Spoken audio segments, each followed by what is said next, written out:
Benedicte, my friends, and welcome to the Time Traveler's Tavern, where we share a mazer or two of mead with witty, intelligent humor to bring light to the Dark Ages and revelry to the Renaissance. I'm your host, Sister Mary Margaret Mead Hall. Benedicte, and welcome to the Time Traveler's Tavern. We blinked, and suddenly it's August. The Penzig War has come and gone, the first of the harvest is in, along with the first of the hay. Hopefully you already have your wood supply in for the winter, because that's what late summer is all about, preparing for the long, deep winter. I've heard that many of you have been enjoying the Canterbury Tales discussion. I hope it's inspired you to give the tales another chance and to look at them from a refreshed perspective. I did receive a question about that discussion that I'd like to share here, along with Liberty's reply. And the question was, since we don't have an original manuscript and the writers traded stories, how do we know it was Chaucer who wrote the Canterbury Tales? Liberty replied, well, they're attributed to Chaucer whenever they show up. The tales are also consistent with his other works, and a lot of people respond to his works referencing him. His life is also fairly well attested, other than a short period when he was young. Basically, it would have to be an international conspiracy to fake him as the author, since all the context and attributions point to him.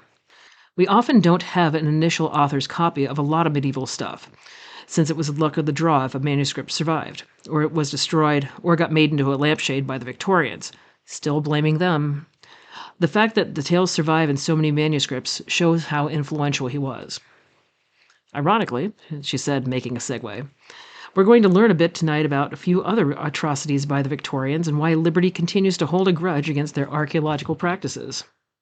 We'll have another side helping of Liberty's leftovers and entertain a brief discussion about the mystic Margery Kempe. Now, speaking of side dishes, tonight at the tavern we're enjoying the lovely appetizer of split nuns. This recipe for stuffed eggs comes from 1514 in the oldest extant Dutch cookbook, which I shall paraphrase anon. See what I did there?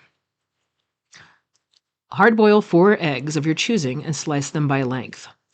Take the yolks out and mash them together with half teaspoon cinnamon, half teaspoon ginger powder, 4 leaves of fresh sage or 1 teaspoon dried sage, 1½ teaspoon parsley, half of a sour apple that has been peeled, cored, and grated, and you may add salt or pepper to your liking.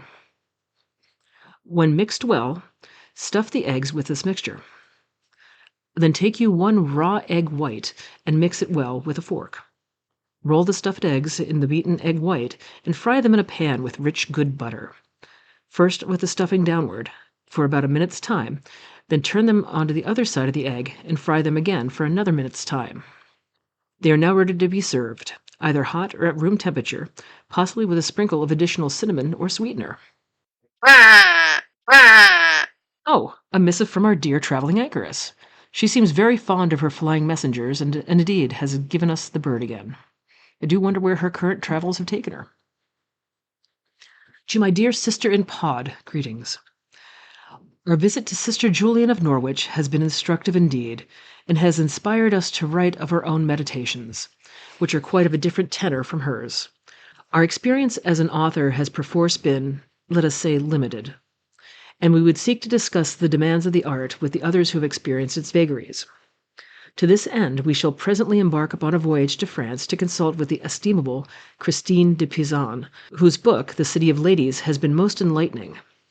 From there we are to the Abbey at Kells to view the scriptorium and perchance be granted the boon of viewing their fine book of the Gospels. We have pondered much on the wisdom of taking so long a voyage upon the uncertain sea, but as our robes yet remain damp from the interminable weeping of Margery Kempe, we have determined that the journey is like to cause less harm to our person than remaining in this place. Accordingly, we have booked passage to France, and shall leave with the tide. Our messenger begs that you do provide him with such food as you may spare in payment for carrying this missive. Do mind your fingers. His manners are uncultured, and he will snatch. Your loving sister in pod, the traveling anchoress. It does appear that that bird is fond of nuns, including the split ones. Shoo! Get you gone! What is it with these birds? Can someone please get me another towel? We'll get to Liberty and her literary bits in a little bit, but first raise your glasses to the first round of Tavern Talk. Tonight, a group of us in the tavern, over our mazers of mead, are discussing the topic of, can we truly study or recreate history? Our tavern is the largest purveyor of opinions in the area, and so we thought to gather them around a specific topic for your consideration. I do hope you enjoy this. Now be sure to listen until the end of the episode to hear the excerpts from my previous conversation with Liberty. Here at the tavern, our greatest strength is our opinions and our conversations. Since we're all gathered around with our drinks here, I'd like to pose, do you really think we can study history? And I'm just wondering if it's like actually possible to recreate and study history the way it would have been lived at the time period. See, I think that part of this, I'm going to start this out with, it depends on your definition of history. Because I think that is part of the basis of things, is when we are talking history, there is are we talking just the direct experiences? Are we talking about what it is, are we talking the recreation end of it, or studying, why things happen? There's a lot of various definitions here that we might need to set our standard as to what parts or how we're defining history. Good point. Get us all on the same page. Mm-hmm. Yeah, I would say some parts of history we can definitely study in terms of actual artifacts and things like that. We can make some conclusions from that. We just have to be careful which conclusions. History is messy. Well, I used to tell my students that history is not so much the events as it's our interpretation of the events, and therefore is subject to constant changing interpretation. I'd say not just our interpretation of the events, but the interpretation of the people who wrote it down. Yes. So we're already working from a very flawed set of data. The example I've been using is, if I'm living in Elizabethan England and I'm a covert Catholic and I'm saying mass and I see folks coming up my entranceway and I throw the priest in a priest hole, I'm not going to know what that's like to try to recreate that at this time as a reenactor. I'm not going to know the fear. I'm not going to know the emotions. It's one of the reasons that I've really enjoyed learning history through historical fiction, is because people take historical events that we know about and try to imagine and fill in the details of what daily life really looked like. And they can certainly describe the cup that somebody dug up, but they can't really describe the chat in the tavern necessarily that happened around that cup, There are moments in historical fiction that bring everything to life. And in terms of studying it, if you have a well-versed author who will bring a spark. There was a moment where, in a fiction book I read, where somebody recognized somebody else in England in 600 AD as being a foreigner because their cloak brooch was different. Wow. Mm-hmm. So it's just a little moment and a tiny thing, but it's not exactly studying history, but it's coming to realizations about history. I think we can talk to each other, but we can also read things. Maybe we should change the scope a little bit and say, do you think we can truly reenact history? Mm-hmm. Well, it's always going to be, we can reenact it, but it's never going to be 100% authentic. We can get as close as we can, but we're not going to. We won't be there. Full, fleshing out of the events in our knowledge. So there's no way we can recreate it with 100% authenticity. Yeah, we're never going to feel like somebody in that era would have felt, just because our bodies are different. The world we're living is different. As you were saying earlier about fear, I don't go through my day at an event living in fear of what is going to happen. My body is healthy in ways that might or might not have been the case then. Like, I can't see very well without my contact lenses. But would I have even had bad eyesight back then in an era before television? I don't know. I can't even begin to imagine what it would have felt like to be inside my skin at that period in time, but it's probably not like it's feeling when I'm walking around at an event. Well, because we're all of a certain age, we'd probably all be dead anyway. I'm sorry. Actually, that is not necessarily true. There were high rates of of infant mortality, but if you survived to the age of 5 and you managed not to die in war or of childbirth, you stood a pretty good chance of living to old age. The averages are low because of those particular events, but once you survived those things, your chances of living well past 40, well into your 80s, our lifespan these days is not dramatically different from the lifespan in the past. That's interesting about childbirth too, because as an acting home birth midwife for more than a decade, I would think about the fact that birth happens now very much the way it happened then, and the way that, in somebody's living room, I was doing it probably a lot the way that the midwives then were doing it, because I don't have a whole lot of extra tools.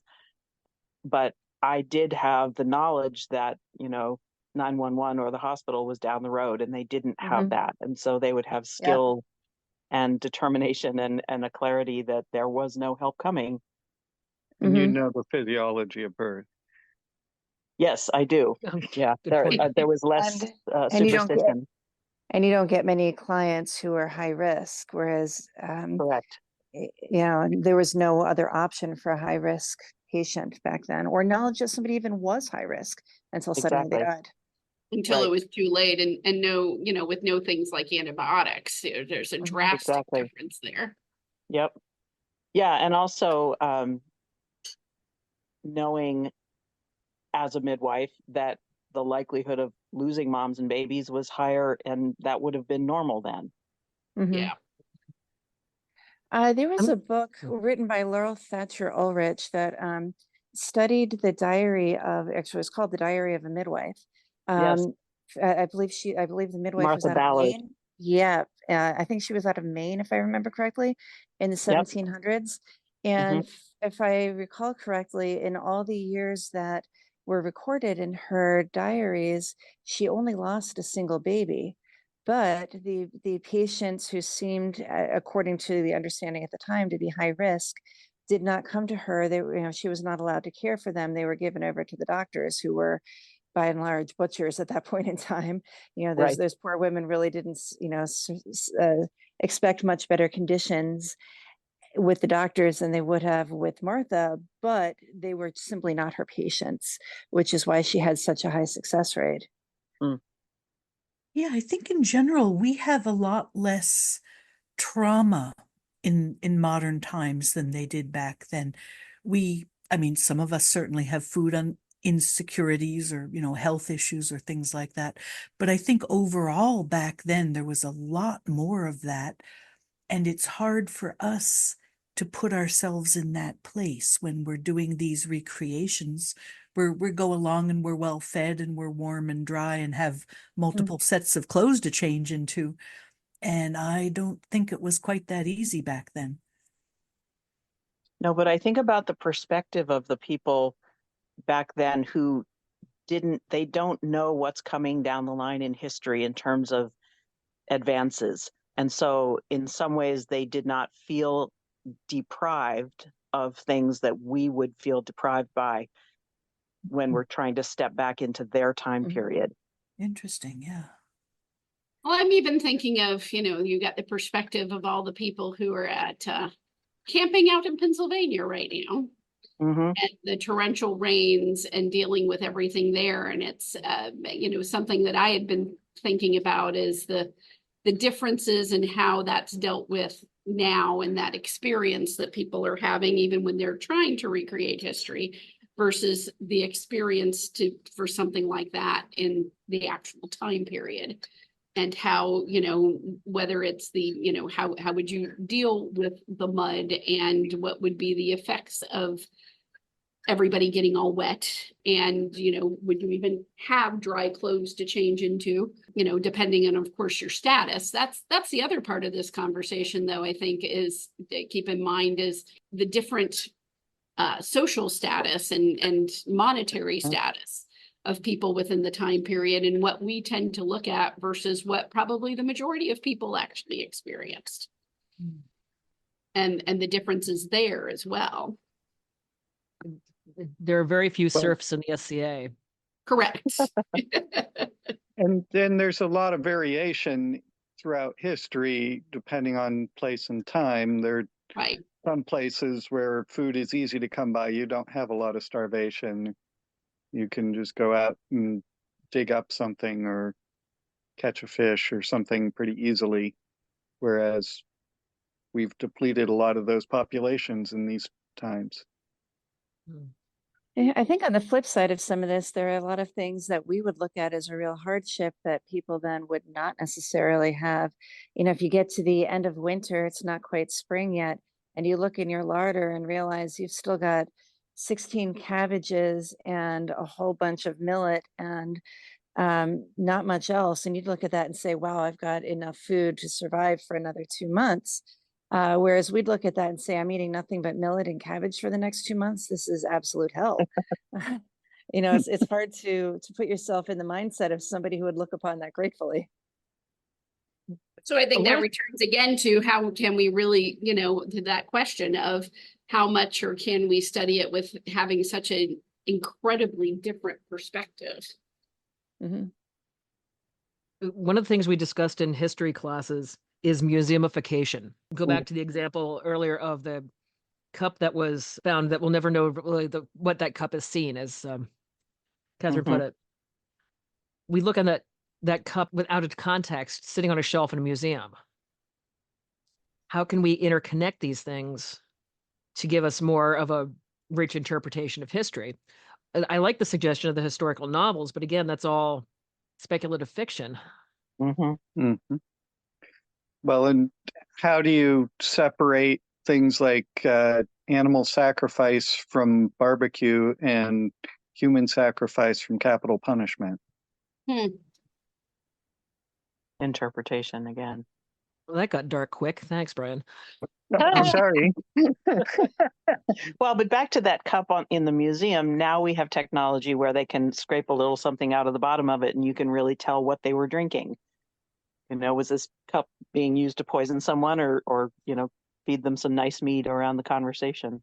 Yeah, so in that sense, archaeology is amazing in terms of our ability to pull little details out of life. The history books tend to tell, who the leaders were and when the wars happened and, but some of the books that are really digging into the details of everyday life help us to suss that out. Although, again, how much of that is guessing at what these things meant versus what they actually were. But a lot of these things might have meant more than one thing. Going back to that cup, you might have scraped a little bit of poison out of that because that was the last use of the cup, but it might have served for 80 years just being somebody's little juice cup in the morning. Before somebody said, oh, that's somebody's favorite juice cup, let's put the poison in there. It doesn't necessarily mean that it was somehow like a ritual poisoning cup. It was somebody's cup that they looked upon innocently, which was why it could be used that way. So it still doesn't really, that bit of archaeology still doesn't tell us a lot about the lifespan of that cup and how it was used in society. Just what it was used for last. Yep. I don't think we can truly recreate history. We can study it, but I don't think we can recreate it. So what does that mean for us then? I would say that means that we need to approach it with a sense of joy and adventure. We are looking at the things that we can understand and trying to incorporate them out of a sense of excitement and joy at being able to reproduce those moments without expecting that we are creating something entire and complete, and hope that every year we get a little bit closer. And I like experimental archaeology as an example of the kinds of things that we can learn from attempting the recreation, because we sometimes come upon surprise discoveries that help us to have better insights on how to interpret what we find. I think what was said before about, how we can do these recreations and hope that over time we're getting closer to what was really going on. Having been like part of the SCA for decades, I feel like that is indeed the case. The standards of where people's garb was at in the 90s is almost laughable compared to where we are now, you know? Like, Oh, that's agreed. Think about how far Viking women's dress has come since the Yeah. 80s and 90s. We know so much more. absolutely. And No yet one's carrying around their There are 90s still, Viking bucket. there's still but there's big still some holes. enormous gap. Sorry, I think you and I were saying the exact same thing there. Mhm. I'm sorry, could you repeat that? That there's still, even in those things that we think we know very well, we recognize that there's still some big gaps in our knowledge. You know, we still don't know exactly how an apron dress went together, Right. how it was worn, exactly when it was worn, why it was worn. You know, we just have some general ideas, mostly from carvings and a few little scraps of fabric that were stuck to some pins. That doesn't really tell us a lot.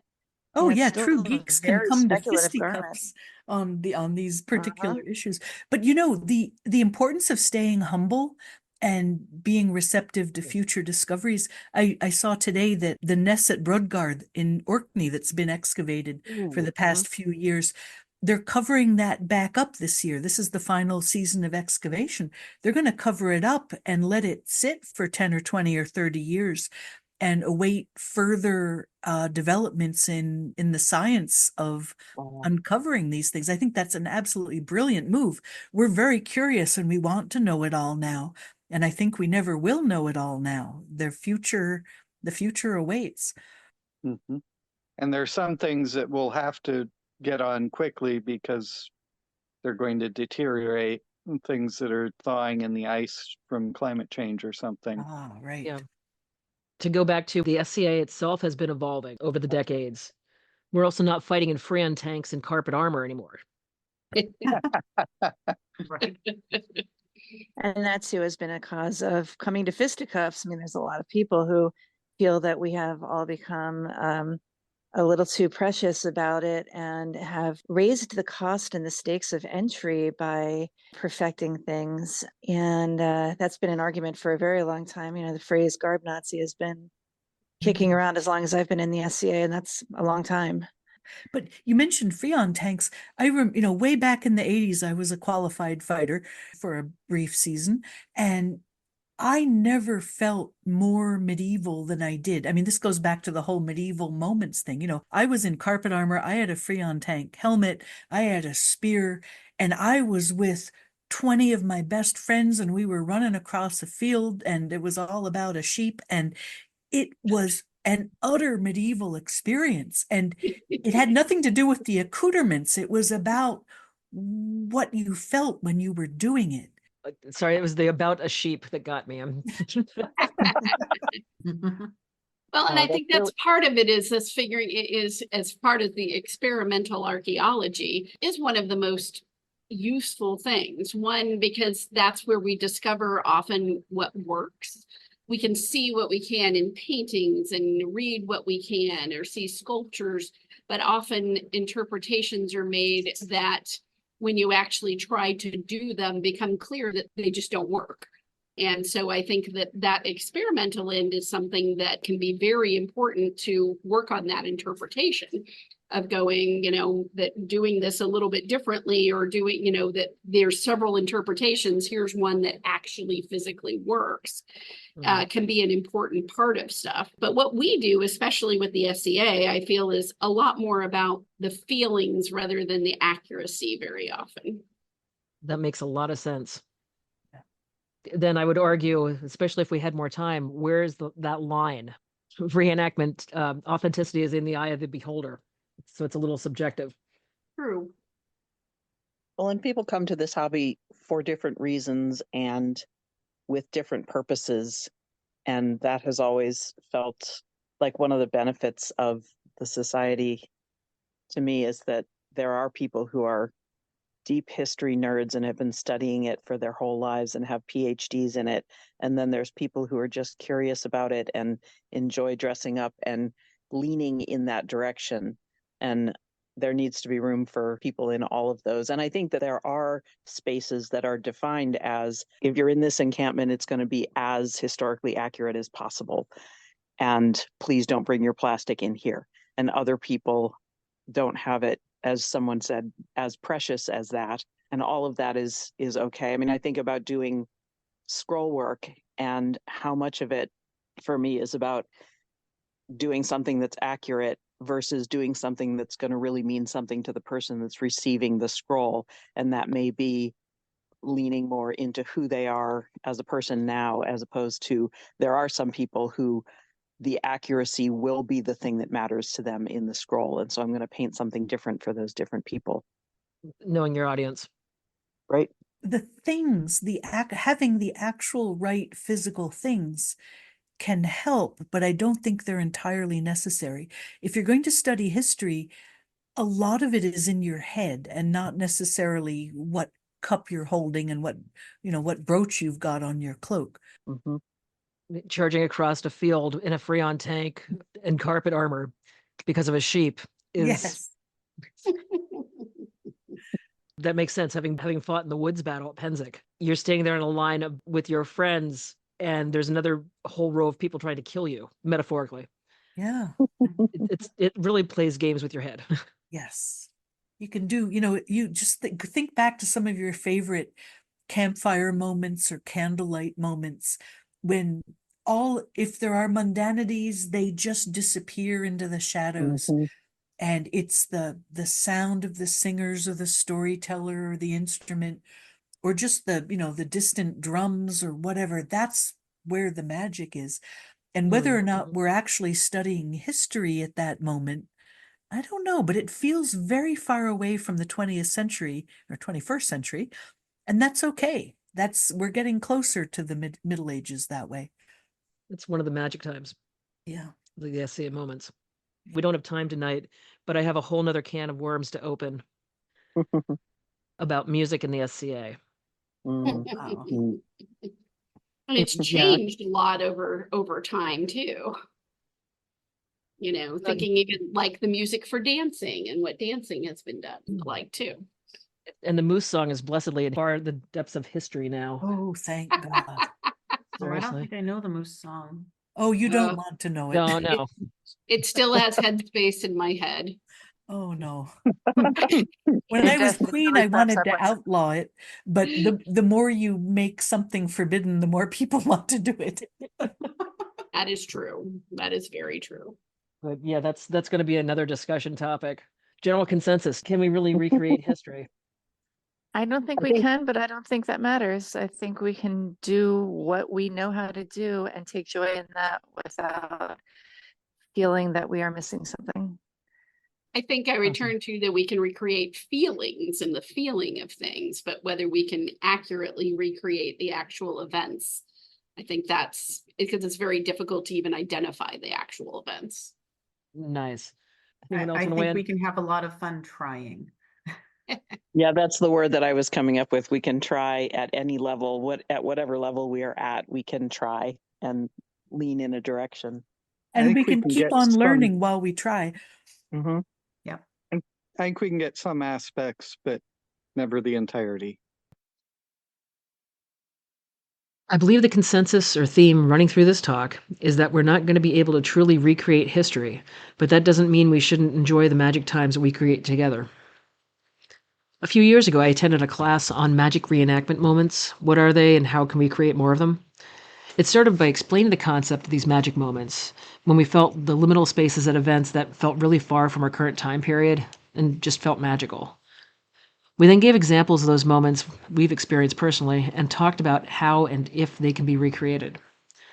And I believe that would make for another interesting tavern talk. My sincere thanks to the tavern denizens tonight who shared their opinions. Marika, Algaiva, Magdalena, Brian, Catriona, and Columella.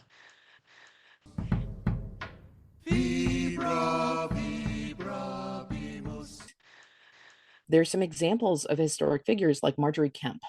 Do you know her? The mystic Margery Kempe? Yes.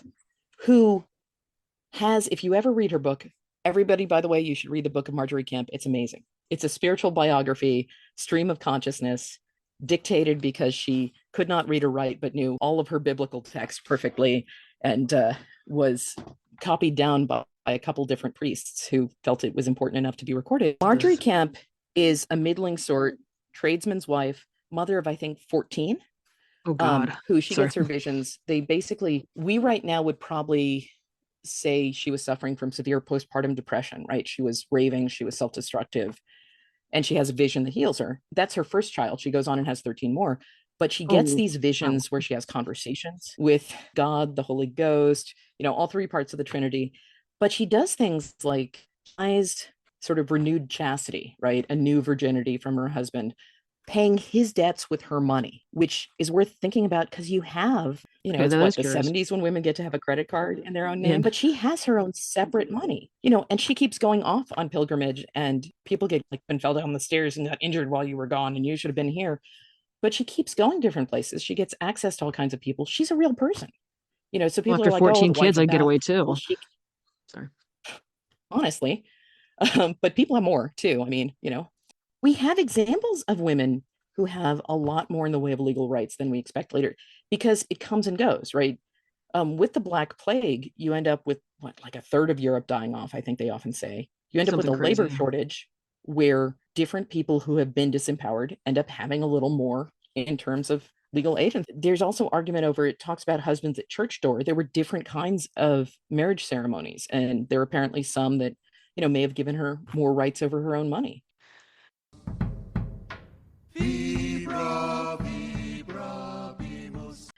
I know I blame the Victorians all the time. I guess I can blame lit scholars in the 18th century too, which I shouldn't bash on the Victorians so much. But at the same time, they also made lampshades out of medieval manuscripts because they thought they looked pretty, or rebound them so that they all had uniform bindings to look good in their libraries. So, that's a thing to hate them for a long time.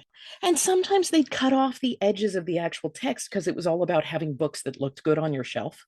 I think I'm justified in bashing the Victorians a certain amount. Okay, we agree. Victorians may be bashed.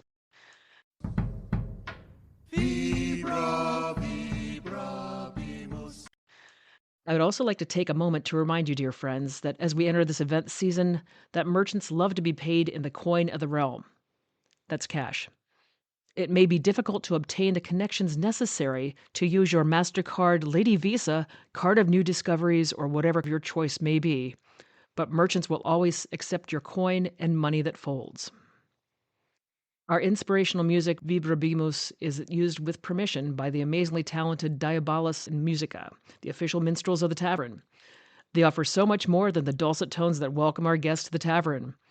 The travels of the Diabolis Bazaar and Sari Party have taken them in search of the finest treasures inspired by the Silk Road. Their hand-selected wares include homeless saris ready to be adopted, shimmering silks with shiny shisha mirrors, jewelry and other bling things, and fresh made-to-order Turkish coffee. Look for the Purple Vardo large events near you this summer. If you have the coin, they have the wares. So join us next month at the tavern to find out where our beloved anchoress is traveling next, to share a mazer or two of mead with witty, intelligent humor that brings light to the Dark Ages and revelry to the Renaissance. All found at the Time Travelers Tavern. Like us, review us, and subscribe to us on your favorite podcatcher and never miss an episode.